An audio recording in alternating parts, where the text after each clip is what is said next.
So hello guys, welcome back to my channel. So guys, from today we are going to start our new series for class 10th math. So guys, our first topic is real number. So let's begin. So guys, real number सीखने के लिए जो हमें सबसे पहले पता होना चाहिए वो है कि हमारे पास फैक्टर्स क्या होते हैं. सो गाइस, फैक्टर्स हमारे पास वो नेचुरल नंबर होते हैं जो कि किसी नंबर को डिवाइड करती है. यानी कि हमारे पास नंबर दिया हुआ है 12, तो हमारे पास 2 के फैक्टर क्या होगा? एक 1 होगा, एक 2 होगा, एक 3 होगा, एक 6 होगा और एक 12 खुद होगा. वहीं अगर हम बात करें 27 की, तो 27 के लिए हमारे फैक्टर्स होंगे 1, 3, 9 एंड 27 इटसेल्फ. तो यानी कि हमारे पास फैक्टर्स क्या होते हैं? फैक्टर्स हमारे पास वो नंबर होते हैं जो कि हमारे पास इस पर्टिकुलर नंबर को डिवाइड करते हो. ओके, उम्मीद है कि आपको समझ आ गया होगा कि हमारे पास फैक्टर्स क्या होते हैं. तो हमारा अगला टॉपिक है prime number. So guys, prime number हमारे पास वो नंबर होता है जिसके पास सिर्फ और सिर्फ दो फैक्टर्स होते हैं, या तो 1 या फिर वो खुद. ओके, जैसे कि 2. जो हमारे पास 2 है, इसकी फैक्टर क्या होगा? या तो इसका फैक्टर होगा 1 या फिर इसका फैक्टर होगा 2. वही हमारे पास जो 3 है, 3 का एक फैक्टर होगा 1 और एक फैक्टर होगा 3 खुद. हमारे पास 5 है, 5 का एक फैक्टर हमारे पास होगा 1 और एक फैक्टर होगा 5 इटसेल्फ. ठीक है. और एक और बात, अगर हम बात कर रहे हैं इवन प्राइम नंबर की, तो हमारे पास सिर्फ और सिर्फ 2 ही ऐसा है जो कि हमारे पास इवन के अंदर प्राइम नंबर है. बाकी हमारे पास इसके अलावा जितने प्राइम नंबर होते हैं वो सब के सब ओड होते हैं, चाहे वो 3 हो, 7 हो, 5 हो, 11 हो, 13 हो. ओके, उम्मीद है कि आपको ये बात समझ आ गई होगी कि हमारे पास सिर्फ 2 ही ऐसा इवन प्राइम नंबर है. इसके अलावा हमारे पास जितने भी प्राइम नंबर है वो सब ओड है. अब हम बात करते हैं कंपोजिट नंबर की. सो गाइस, कंपोजिट नंबर हमारे पास वो नंबर होता है जो कि जिसके दो या दो से ज्यादा फैक्टर्स होते हैं. जैसे कि अगर हम देखें 8, तो जो हमारे पास 8 है, 8 ये 1 के टेबल पे जाएगा, 2 के जाएगा, 4 के टेबल पे जाएगा और अपने खुद के टेबल पे जाएगा. तो यानी कि हमारे पास 8 एक को प्राइम नंबर है, यानी कि इसके हमारे पास दो या दो से ज्यादा फैक्टर्स है. ओके, तो चलो अब आपके लिए क्वेश्चन है कि आपको ये बताना है कि जो हमारे पास ये 1 है, 1 हमारे पास क्या है? प्राइम नंबर है या फिर कंपोजिट नंबर है? सो उम्मीद है कि आपने कमेंट सेक्शन में बता दिया होगा कि 1 प्राइम नंबर है या कंपोजिट नंबर है. सो गाइस, ध्यान से सुनो, जो हमारे पास 1 है वो ना तो हमारे पास प्राइम नंबर है और ना ही कंपोजिट नंबर है, क्योंकि जो हमारे पास 1 है ये एक ऐसा नंबर है जिसका सिर्फ और सिर्फ ओनली 1 फैक्टर होता है. ओके, तो जिसका मतलब है कि ये ना तो कोई प्राइम नंबर है और ना ही कंपोजिट नंबर है. ओके, तो चलो अब हम बात करते हैं फैक्टराइजेशन की. तो फैक्टराइजेशन हमारे पास होता है writing a factor in product form, यानी कि फैक्टर को प्रोडक्ट फॉर्म में लिखना. यानी कि जैसे कि हमारे पास नंबर दिया हुआ है 12, तो हमारे पास 12 के फैक्टर होगा 1, 2, 4, 6 एंड 12. ओके, तो हम इसको कैसे लिख सकते हैं? 12 इज इक्वल टू 4 इंटू 3, या फिर लिख सकते हैं हम 2 इंटू 3, या फिर 6 इंटू 2. यानी कि फैक्टराइजेशन हमारे पास क्या होता है कि जो हमारे फैक्टर्स है उनको प्रोडक्ट की फॉर्म में लिखना.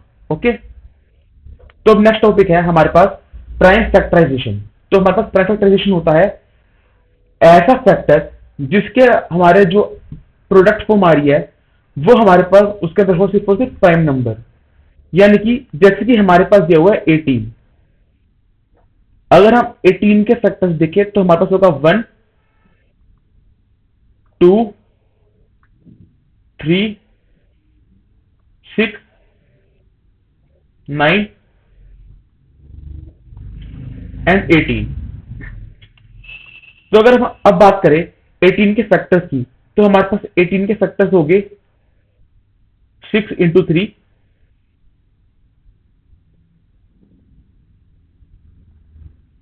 या फिर हमारे पास होगा 9 इंटू 2, या फिर 3 इंटू 3 सॉरी 2। ओके, सो मतलब कि हमारे पास 18 के हमारे पास ये फैक्टर्स बनेंगे, पर इन फैक्टर्स के अंदर हमारे पास प्राइम फैक्टर सिर्फ और सिर्फ हमारे पास ऐसा नंबर होगा जो कि प्रोडक्ट की फॉर्म में प्राइम नंबर हो, जैसे कि ये, जैसे कि 3 और 2 हमारे पास दोनों के दोनों होते हैं प्राइम नंबर।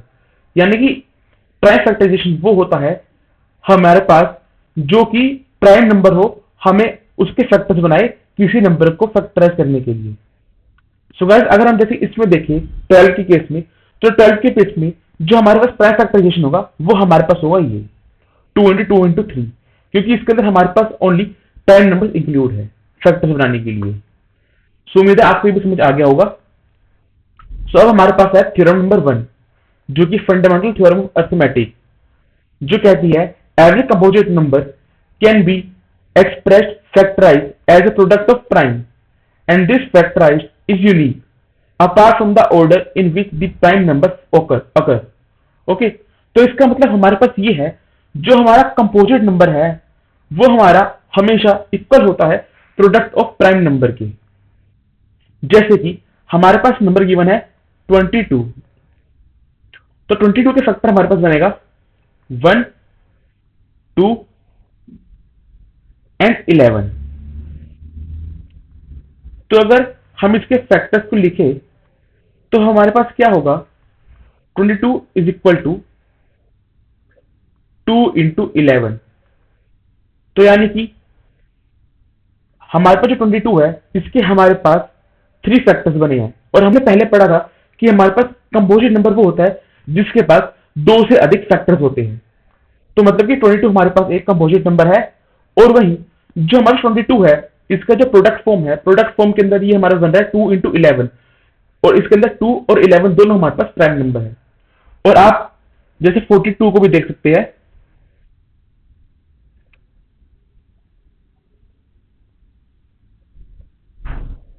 तो 42 के अंदर हमारा फैक्टर होगा 2, 3, 7 एंड 1। और अगर हम 42 को लिखे प्रोडक्ट फॉर्म के अंदर तो ये हमारे पास होगा 2 इंटू 3 इंटू 7। तो अगर आप देखो 2 इंटू 3 इंटू 7 ये भी हमारे पास प्राइम नंबर है, और जो हमारे पास 42 है ये हमारे पास है कंपोजिट नंबर। सो उम्मीद है आपको यह समझ आ गया होगा। तो चलो अब हम देखते हैं इस क्वेश्चन को। सो इस क्वेश्चन में हमारे पास क्या दिया है कि कंसीडर दैट नंबर 4 की power n where n is a natural number, check whether there is any value of n for which 4 power n ends with the digit 0। तो हमें ये बताना है कि हमारे पास जो 4 की पावर n है ये 0 से एंड करेगा या नहीं करेगा। सो गाइस, कोई भी नंबर जो हमारे पास है वो 0 से एंड कब करेगा, वो हमारा 0 से एंड तब करेगा जब वो हमारा नंबर 2 और 5 से मल्टीप्लाई होगा। ओके, तो अगर हमारा नंबर 2 और 5 से मल्टीप्लाई ही नहीं होगा तो इसका मतलब डायरेक्टली है कि वो नंबर कभी भी 0 से एंड कर ही नहीं पाएगा। तो जैसे कि हमें दिया गया है कि जो हमारा 4 की पावर n है वो हमारे पास नेचुरल नंबर है, तो चलो हम n के अंदर वैल्यूज पुट करना शुरू करते हैं। तो हम पहले पुट करेंगे n के अंदर 1 वैल्यू। तो अगर हम n के अंदर 1 वैल्यू पुट करेंगे तो हमारे पास क्या बनेगा, 4 की पावर 1, जो कि हमारे पास होगा 4। ओके, वही अगर हम n की वैल्यू 2 पुट करेंगे तो हमारे पास आ जाएगा 4 की पावर 2, जो कि होता है हमारे पास 16। वही अगर हम 4 की पावर 3 पुट करेंगे तो हमारे पास आ जाएगा 64। और वही अगर हम 4 की पावर को 4 पुट करेंगे तो हमारे पास आएगा 256। यानी कि आप देख पा रहे हैं ये हमेशा या तो 6 से एंड हो रहा है या फिर 4 से एंड हो रहा है। ओके, तो मतलब हमने एक बार देख लिया कि ये नंबर नहीं हो सकता। पर आप पेपर में कैसे लिखोगे, पेपर में आपको ऐसे लिखना पड़ेगा कि हमारे पास जो नंबर है हमारे पास नंबर 0 से एंड तब होगा या फिर वो तब होगा जब वो 2 और 5 दोनों से मल्टीप्लाई होगा। तो हम इसको ऐसे लिख सकते हैं कि जो हमारे पास 4 की पावर n है, हम उसे ऐसे रिप्रेजेंट कर सकते हैं कि 2 इंटू 2 की पावर n। ओके, तो यानी कि इसका मतलब हमारे हमारे पास क्या होगा कि 2 की पावर 2 की पावर n, और हमारे पास एक फॉर्मूला होता है कि a की पावर n की पावर m हमारे पास इक्वल होती है a की पावर n m की। ओके, यानी कि हम क्या लिख सकते हैं इसको कि जो हमारे पास 2 है, 2 की पावर 2n, यानी कि जो हमारे पास 4n है वो हमारे पास इक्वल हो जाएगा 2 की पावर 2n की। यानी कि इसके अंदर जो हमारा नंबर है उसके अंदर हमारे पास 2 तो आ रहा है पर 5 नहीं आ रहा। तो इसका मतलब क्या है कि ये नंबर कभी 0 से एंड हो ही नहीं पाएगा। ओके, तो उम्मीद है कि आपको ये क्वेश्चन समझ आ गया होगा। सो गाइस, चलो अब हम देखते हैं नेक्स्ट टॉपिक, जो कि हमारे पास है HCF and LCM using time factorization method. So guys, हमारे पास जो एचसीएफ है, तो एचसीएफ में हमारे पास क्या होता है कि ऐसा बिगेस्ट नंबर जो कि दोनों नंबर को डिवाइड करता हो, और वहीं एलसीएम हमारे पास होता है कि ऐसा स्मॉलेस्ट नंबर जो कि दोनों नंबर को मल्टीप्लाई करता हो। सो जैसे कि हम देखते हैं 6 एंड 9, तो हमारे पास जो 6 है, 6 के फैक्टर होता है हमारे पास 1 2 3 एंड 6। वहीं अगर हम 9 की बात करें तो 9 के हमारा फैक्टर होगा 1 3 एंड 9। सो गाइस, हमारे पास 6 एंड 9 के अंदर हमारे पास जो कॉमन नंबर है वो है 1, और एक है हमारे पास 3। सो हम एचसीएफ निकालने के लिए क्या करते हैं, जो हमारे पास कॉमन नंबर आया है हम उनका मल्टीप्लाई कर देते हैं। तो यानी कि हमारे पास इसका एचसीएफ होगा 1 इंटू 3, जो कि हमारे पास आ जाएगा 3। वही एलसीएम निकालने के लिए हम क्या करते हैं, जो हमारे पास इसमें जितने भी गिवन नंबर है हम उन सभी को मल्टीप्लाई कर देते हैं। यानी कि जैसे कि हमारे पास है 2 1 3 6, जो कि हमारे पास 6 के लिए गिवन है, और वही हमारे पास 9 के लिए है 1 3 एंड 9। तो इसमें हम वो नंबर लेते हैं जिसकी पावर हमारे पास सबसे हाईएस्ट होती है। जैसे हमारे इसकी पावर 1 है, इसकी पावर 1 है, इसकी पावर 1 है, और इसकी पावर 1 है, यहाँ भी सेम। ठीक है, तो हमारे पास इसका एलसीएम क्या हो जाएगा, हमारे पास एलसीएम हो जाएगा इसका 1 into 2 into 3 into 6 into 9। Okay, तो ये जगह हमारे पास एलसीएम।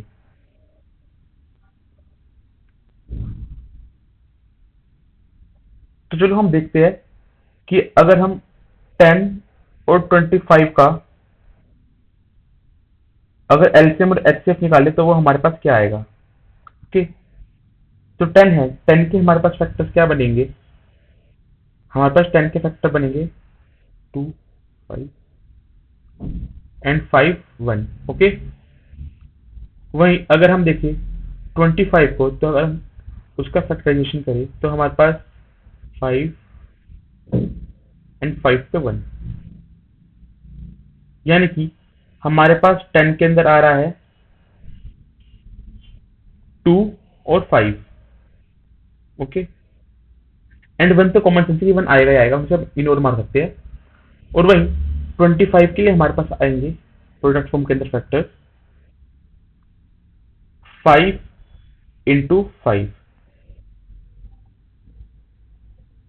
तो गाइस, इसके अंदर जो हमारे पास कॉमन फैक्टर्स है तो वो हमारे पास है ये 5। ओके, तो मतलब कि जो हमारे पास इसका एचसीएफ है, हमारे पास इसका एचसीएफ हो जाएगा 5। ओके,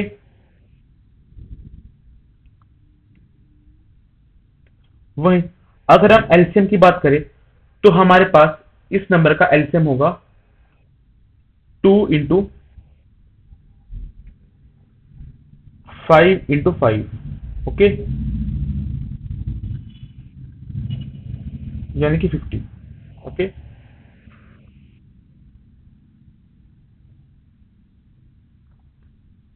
तो चलो अब हम देखते हैं इस क्वेश्चन को। तो क्वेश्चन में गिवन है कि find the LCM and HCF of 6 and 20 by prime factorization method. तो चलो अब हम देखते हैं।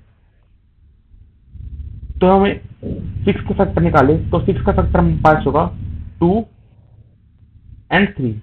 ओके,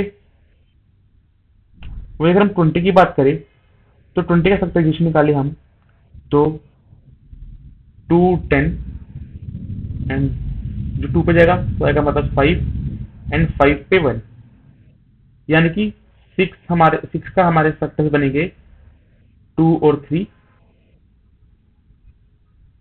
वहीं 20 के फैक्टर्स हमारे पास बनेंगे 2 की पावर 2 एंड 5।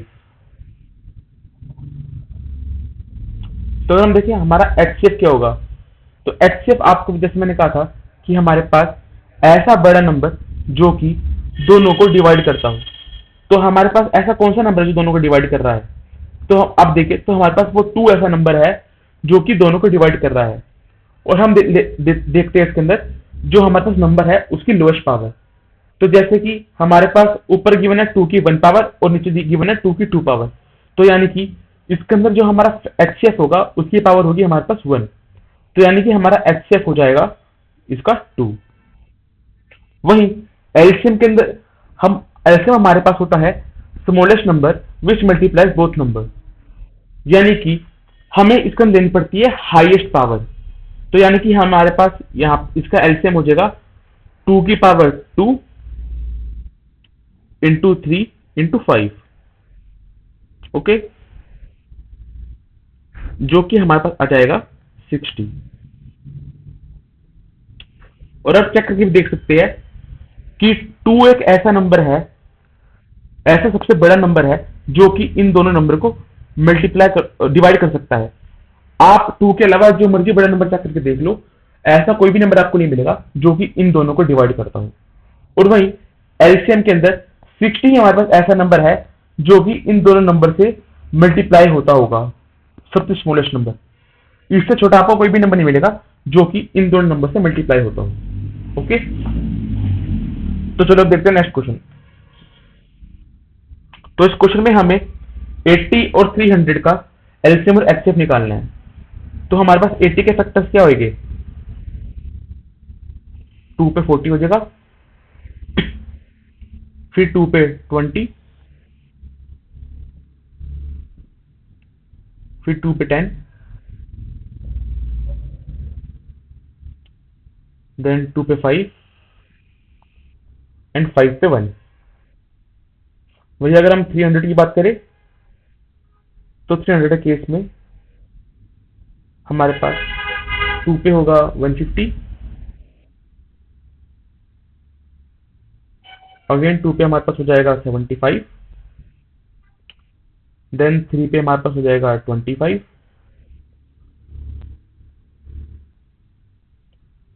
देन 5 पे 5, देन 5 पे 5। तो हमारे पास 80 के फैक्टर्स बनेंगे 2 की पावर 4 इंटू 5।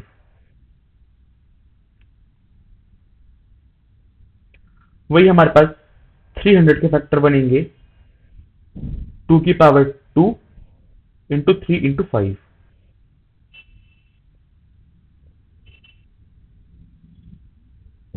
इंटू 5 का स्क्वायर।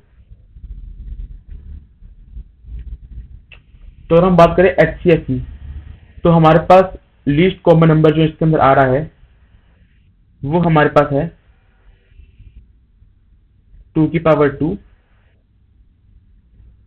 एंड 5 की पावर 1, यानी कि हमारे पास इसका एचसीएफ हो जाएगा 20। और वहीं अगर हम बात करें एलसीएम की, तो एलसीएम हमारे पास होगा 2 की पावर 4 इंटू 3 इंटू 5 की पावर 2। तो 2 की पावर 4 हमारे पास होगी 16, 3 एज इट इज एंड 5 है 25, यानी कि हमारे पास हो जाएगा 400 इंटू 3, जो कि हमारे पास होता है 1200।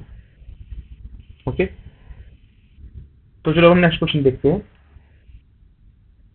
तो हमारे पास इस क्वेश्चन के अंदर हमें 30, 72 और 432 के प्राइम फैक्टर्स निकालने हैं। तो चलो 30 के फैक्टर देखते हैं। 30 के फैक्टर हमारे पास होगा 2 पे 15, देन 3 पे 5 एंड 5 पे 1। वहीं 72 के केस में हमारे पास होगा 2 पे 36, 2 पे 18, देन 2 पे 9, देन 3 पे 3 एंड 3 पे 1। ओके, और वही 432 के केस के अंदर हमारे पास होगा 2 पे 216,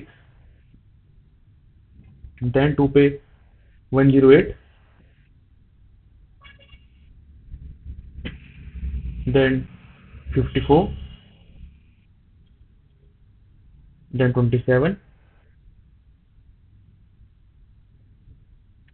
एंड 3 9 जा 27 एंड देन 3 3 जा एंड देन 3 1 जा, यानी कि हमारे पास 2 के फैक्टर्स बन जाएंगे, सॉरी 30 के फैक्टर्स हमारे पास बन जाएंगे यहाँ पे 2 इंटू 3 इंटू 5।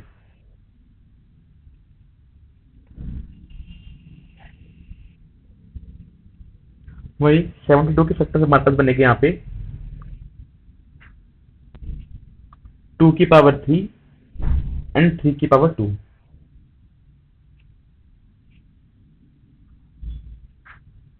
वहीं अगर हम बात करें 432 की, तो 432 के फैक्टर्स हमारे पास बनेंगे 2 की पावर 4 एंड 3 की पावर 3। तो अगर हम बात करें एचसीएफ की, तो इसके अंदर हमारे पास एचसीएफ होगा 2 इंटू 3। ओके, तो ये हमारे पास हो जाएगा 6। ओके,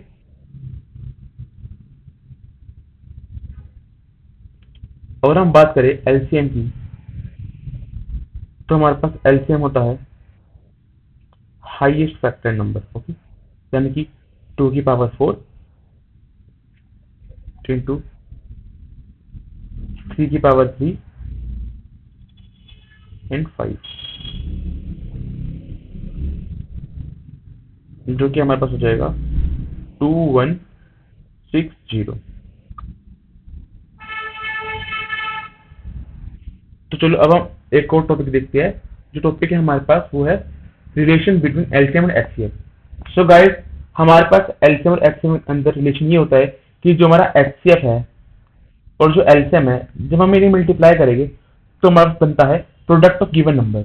यानी कि हमारे पास ए एंड बी गिवन है, अगर हम ए एंड बी नंबर का एचसीएफ और एलसीएम कंबाइन कर देंगे, मल्टीप्लाई कर देंगे, तो हमारे पास जो नंबर आएगा वो हमारे पास इक्वल होगा product of the given number, यानी कि ए और बी के प्रोडक्ट की इक्वल होगा वो। ओके, तो चलो इसी को हम देखते हैं।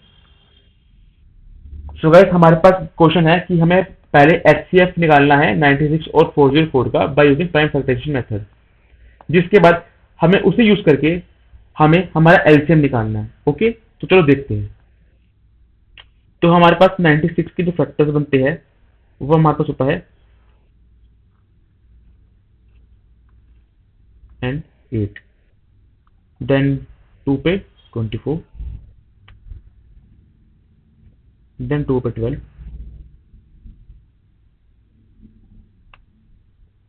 देन 2 पे 6, देन 2 पे 3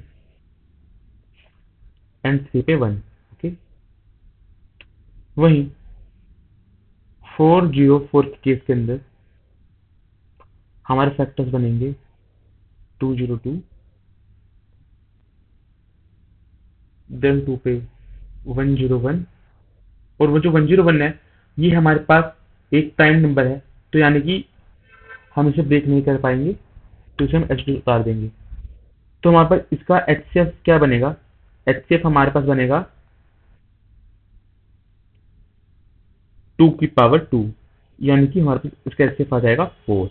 ओके, तो जैसे हमने पिछले स्लाइड में देखा था, हमारे पास एचसीएफ इंटू एलसीएम होता है product of given number. Okay, तो यानी कि हमारे पास एचसीएफ गिवन है, हमें एलसीएम निकालना है, तो हम एलसीएम को डाल देते हैं x equal to product of given number, यानी कि product of 96 and 404।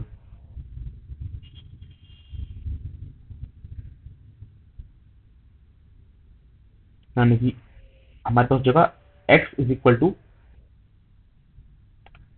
96 into 404 divide by 4। Okay,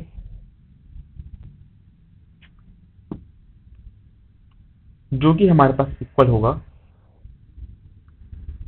9696 के। ओके, तो चलो हम आगे बढ़ते हैं। सो गाइस, हमारे पास ये नंबर गिवन है, हमें बताना है कि जो ये नंबर है कंपोजिट नंबर है कैसे। तो चलो देखते हैं। तो इसके लिए आप क्या करोगे, पहले इसको प्रोडक्ट करना शुरू कर दोगे, फिर ऐड कर दोगे। हम इसको ऐसे नहीं करना, हम इसे सिंपल रखना है। सो गाइस, हम इसको ऐसे कर सकते हैं कि हम 13 को लेते हैं कॉमन। 13 को कॉमन लेने के बाद हमारे पास क्या हो जाएगा, 7 इंटू 11 इंटू 11 सॉरी 1 प्लस में 1। ओके, और फिर 13 को बाहर रख के हम कह सकते हैं कि 7 इंटू 11 हमारे पास हो जाएगा 77 प्लस 1। ओके, फिर मतलब कि जो 13 एंड अंदर हमारे पास 78। तो देखो, अगर आप ध्यान से देखोगे तो आप ये कह सकते हो कि जो हमारे पास ये नंबर है, ठीक है, जो हमारे पास ये नंबर आएगा, इसका फैक्टर एक 1 तो होगा ही होगा, ठीक है। उसके अलावा इसका एक फैक्टर हमारे पास 13 भी होगा, ठीक है। इसका एक फैक्टर हमारे पास 78 भी हो सकता है, ठीक है। और एक फैक्टर इसका हमारे पास 13 इंटू 78, यानी कि जो बड़ा नंबर आएगा वो भी हमारे पास इसका एक फैक्टर होगा। और हमारे पास कंपोजिट नंबर के लिए क्या था कि हमारे पास कंपोजिट नंबर वो होते हैं जिसके हमारे पास 2 से ज्यादा फैक्टर्स होते हैं। तो गाइस, हमने यहाँ पे 4 फैक्टर तो बता ही दिए, बाकी इसके जो मर्जी फैक्टर हो, तो मतलब हमने सिंपली प्रूफ तो कर ही दिया कि जो ये हमारे पास गिवन नंबर है ये हमारे पास कंपोजिट नंबर है। ओके, तो चलो गाइस, अब हम कुछ बेसिक टर्मिनोलॉजी के बारे में जानते हैं। सो गाइस, पहली टर्मिनोलॉजी हमारे पास है नेगेटिव इंटीजर। सो गाइस, हमारे पास नेगेटिव इंटीजर वो होते हैं जो कि हमारे पास -∞ से शुरू होते हैं और -1 तक जाते हैं, ठीक है। और वही हमारे पास नॉन नेगेटिव इंटीजर हमारे पास वो होते हैं जो कि हमारे पास 0 से शुरू होते हैं, ओके, और आगे इनफाइनाइट तक जाते होते हैं। वही पॉजिटिव इंटीजर हमारे पास वो होते हैं जो कि हमारे 1 से शुरू होके इनफाइनाइट तक जाते हैं। और वही हमारे पास नॉन पॉजिटिव इंटीजर वो होते हैं जो कि -∞ से शुरू होते हैं और हमारे 0 तक जाते हैं। ओके, तो उम्मीद है कि आपको ये समझ आ गया होगा।